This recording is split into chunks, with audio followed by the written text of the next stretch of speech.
Hobs. Induction is a big growth area for most cooking companies. Induction is amazingly fast, amazingly controllable.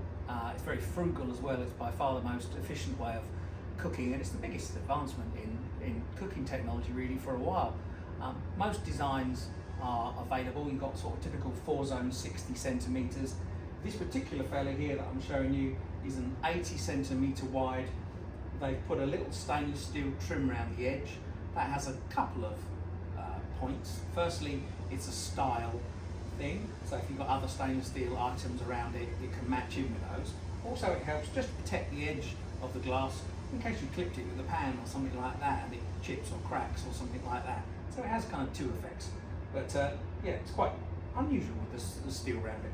Now this particular fella is a flex zone type, so you've actually got 6 cooking zones, 1, 2, 3, 4, 5, 6. But unlike a conventional hob where you have a small burner which gives you a wide choice of low powers, and then a big burner, you've guessed it, wide choice of big powers, and a medium one, I'm not going to say any more about that. The flex burners are designed with a whole series of small elements, and the product can use as many of them as it wants. So it really is the ultimate answer with hobs. It can literally use as many of those as it needs to. So if you put in a small pan on there, you'll get a minimal amount of power going in there. If you put a big pan or a big griddle or something like that, it can bring the whole lot on.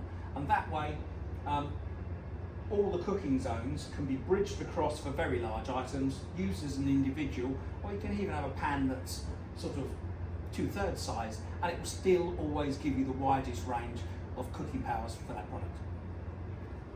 Here's a typical smaller zone and another one there. This one's flex. Typically there will be non-flex at the entry point as well. Doddle to clean, wonderful to use.